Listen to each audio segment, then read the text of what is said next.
Let's marinate, wine and dine, for the red taste divine. Sip and sizzle, it's Hertelendy time. Food and wine, it's a treat. Grab a glass and take a seat. Sip and sizzle with Hertelendy. Hertelendy. Greetings! Welcome to Sip and Sizzle with Hertelendy, episode 2, presenting the star of the show, Woolsey Road Vineyard Chardonnay 2022, paired off with a grilled salmon. We're going to do acorn squash today and asparagus because we're already in autumn and this is a very seasonal complementary dish to this perfect pairing. Got to take care of the wine first. Now, I told people this a couple years ago and they really started to abuse it. What I like to do is I like to splash decant my Chardonnay. Some people might think it's a faux pas, but because it is barrel aged for 17 to 19 months on average, it's had so much integration and time in oak. It needs that time to just breathe. So instead of doing a gentle decant, I like to do a splash decant when it's this young, just to let it open up. This might be frowned upon, it might be a faux pas, but this is how I enjoy my Chardonnay. Now, if it's an older vintage, I would never do that. Just throwing it out there. If it's a young vintage, I will. It is just leaping out of the decanter. All right, first things first. It's very important that you smell the wine, you taste the wine, you take the journey with the wine before you introduce any of this food. Wow. That is so, it's like creme brulee, butterscotch. There is some guava melony notes in there too. There is that tropical aspect, but my first initial reaction was like candied butterscotch. It's just a gorgeous Chardonnay. I'm getting some lychee, some chamomile leaf. It's just so generous. It's just so hedonistic. You don't find Chardonnays like this today. It's a very lost art, 1990s style. And I personally, I thought that the best Chardonnays ever produced were in the 1990s. And I am chasing that lost art style. So I think this is the perfect complementary dish pairing with this wine. So let's just dive right into this. All right. What I'm going to do is I'm going to start by steaming this.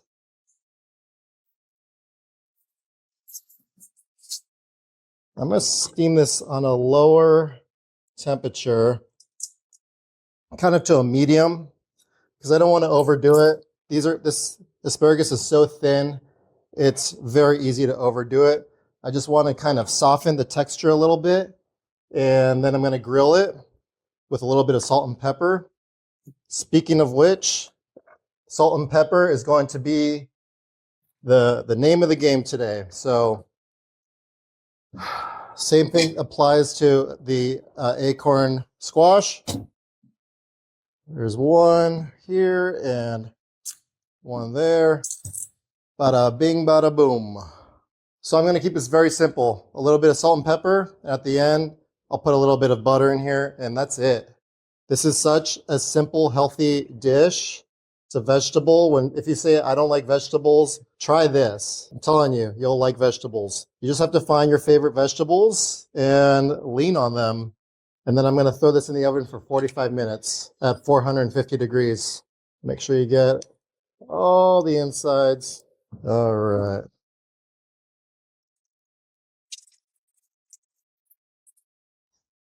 All right. Very simple, very straightforward. This is going to be delicious. All right. Now it's time to grill the salmon. One very common mistake that people make is that they don't pat the salmon dry first. And as a result, your salmon will stick to the grilling grates. You don't want that. Salmon is a very delicate fish. You have to be delicate while you cook it. You have to treat it with respect. So what I like to do is a very simple thing, just a little bit of olive oil. By the way, this is about 2¼ pounds. So yeah, salt and pepper. Make sure you get it all. Be generous, like you're playing the maracas. I like to grill with the skin on because it will retain more moisture than if you grill it with it off.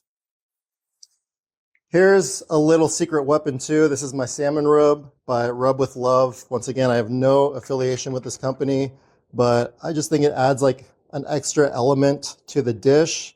There's some thyme in it. There's some paprika in it.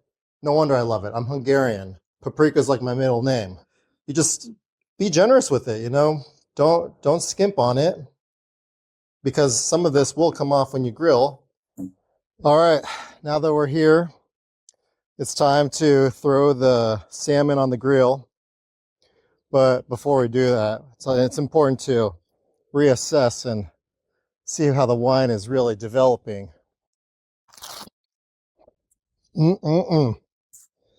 That is delicious.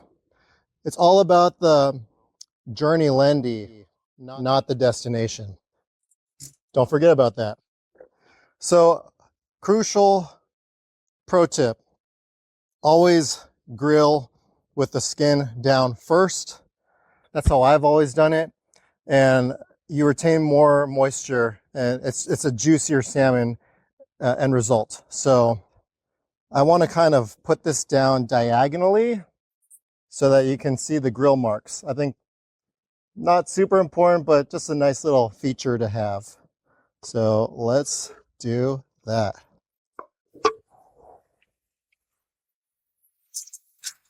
I have a couple secret weapons up my sleeve.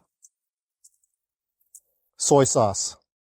I love to add soy sauce during the cook. I don't know anyone else that does this, but I think it not only makes it more flavorful, but it retains more moisture. It's just delicious. I don't overdo it. I just put little droplets on. And then I also have this ponzu as well. And I'll do the same thing to the asparagus. I already put salt and pepper on the asparagus, by the way. A little bit of ponzu sauce. You might get a little flare up on your grill when you do this. It's nothing to be scared of. It's just a beautiful way to feel more alive on a Monday evening after work. All right. We should probably close the lid for right now. Just let the internal temperatures get up. And there's a hummingbird right there. Everyone says that you should have the internal temperature of your salmon to be at 145 degrees. I personally think that's overcooking it. I know that's what they say is like the safe level. I mean, if you want 145 degrees, you can pull this off the grill at around 135 and you'll land at 145. Personally, I do around 125, 130. I think that's kind of like the sweet spot. A lot of pros actually don't even use meat thermometers for salmon. They just use a fork. And when it gets flaky enough, that's when they pull it.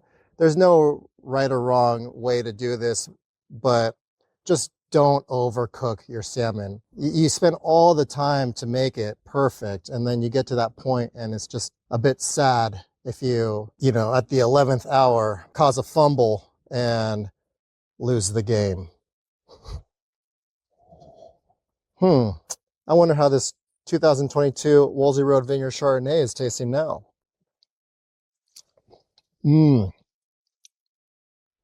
That's like a candied chamomile leaf. That's ridiculously delicious. I've never had a Chardonnay like this before, even in the 90s.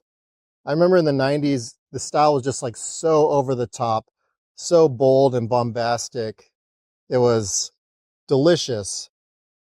But the beauty of Woolsey Road Vineyard, these vines were planted in the 1970s.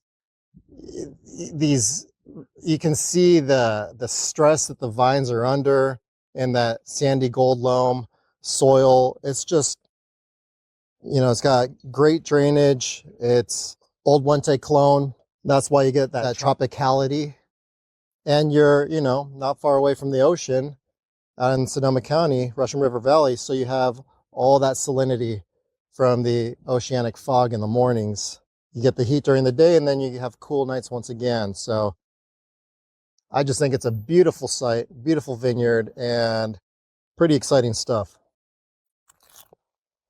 All right, let's take a peek. The grill's at 500 degrees, by the way. Yeah, looks about time to flip it.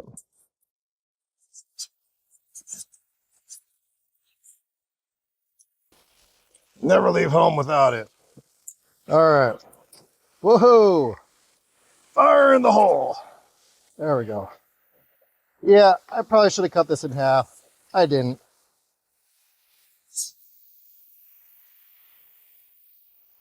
Whatever.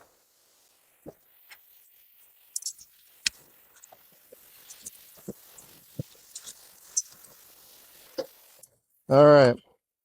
So here's an opportunity for you to add more seasoning.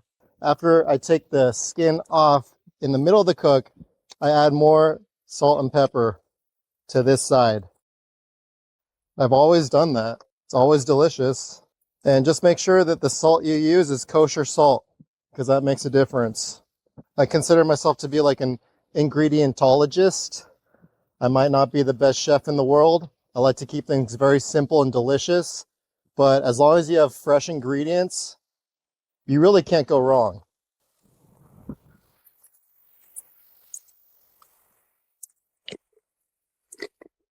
I like adding the soy sauce also because it just makes sure that you don't overcook it. You don't make it too dry. It keeps it delicious. Oops, all right. And from a visual perspective, I'm going to guess we have about 3 more minutes on that. I'm going to get my thermometer because I can see the inside. It's a little bit pinker than I want it to be. But let's stop and reflect.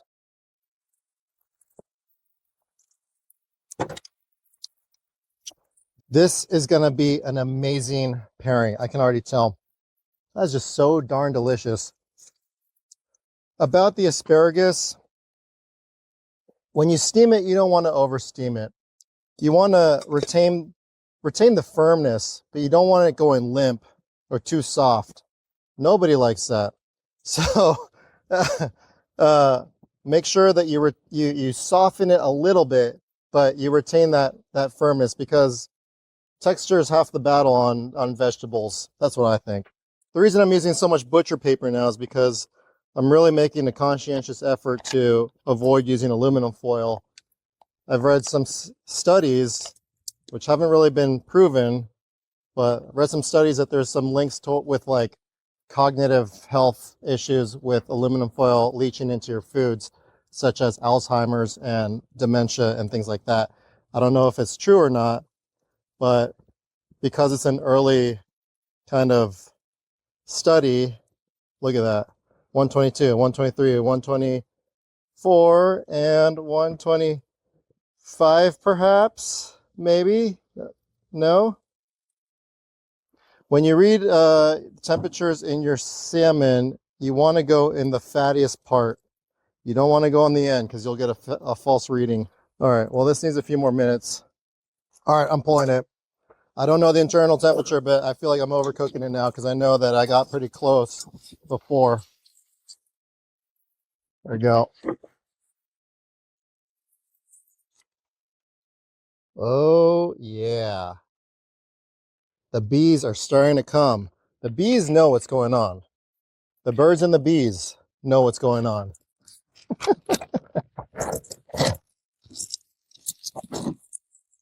So I'm just wrapping it just to kind of retain the juices. And now we wait for the acorn squash to finish cooking and we're all done. Very simple dish, very easy to make. Anyone can do what I just did. You just have to dedicate yourself to like 25, 30 minutes to do this. So if you're the type to say, you know, I don't like to cook, it's too difficult, I don't have the time, I just made the time. All right. So now that the wine has had time to open up and it's had time to, you know, the temperature has warmed up a little bit as well, I'm getting like silkier texture. It's just like I can feel like the glycerol on my tongue. It's just like gliding off. I can feel, I mean, the mouthfeel is just full yet very smooth and enjoyable, and I'm getting more of that like white flower. It's still in that tropical flavor profile, but I'm getting that white flower, like lychee, jasmine, chamomile. I mean, it's exotic stuff. Beautiful wine. I think it's absolutely gorgeous. And with this salmon, it's going to be a match made in heaven. It's going to be a very sophisticated pairing. I mean, I could literally drink this all day. It's just so welcoming, so inviting, so delicious. And I haven't even paired it off with any food, just an empty glass, as it should be, right? I want to keep it all in one piece, but if it splits up here, I won't be too disappointed. It's an easy dish you can do at home. It's beautiful. I let it rest for about 5 minutes, and now I'm going to serve it. So the final addition here, I have this lemon caper butter. I'm going to add it to this. I have a garlic butter. I'm going to add that to the acorn squash and the asparagus. So between both, it's going to be just absolutely delicious. I'm not going to overdo it. Just add a little bit to give that an accent of extra flavor. So without further ado, cheers. Enjoy cooking. And just remember, it's all about the journey, Lendy, not the destination. With Hertelendy. And now it's time for another glass.